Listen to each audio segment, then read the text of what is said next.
Hello, I am Christy Staggerwalt, and I'm one of the clinical medical librarians for the University of Missouri Kansas City Health Sciences Library.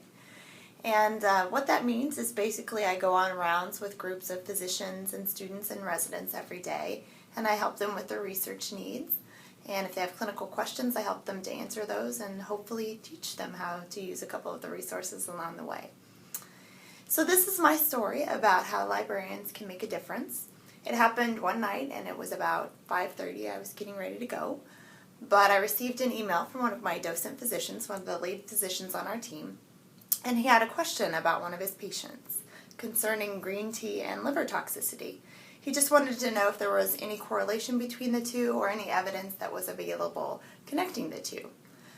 So I thought to myself, well, I could just go home. The physician was very gracious and said that he certainly could wait for the information until tomorrow, but I began to become intrigued with the question and did a little bit of research. And what I found was actually using natural standard, and they connected some of the evidence back to a systematic review from the USP, the United States Pharmacopoeia, and basically what that evidence suggested was that there was a correlation in some instances between the two.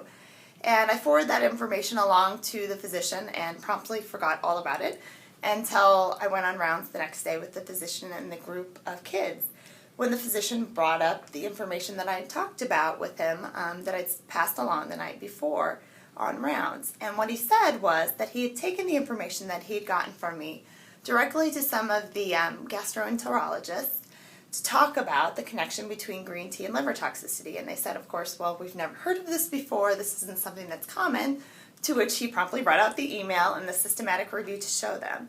So the group of physicians decided to discontinue the green tea that the patient was ingesting, and by the next day, some of his jaundice and hepatotoxicity had subsided. So this is my story of how librarians can make a difference in clinical care at point of care, and I hope you've enjoyed it.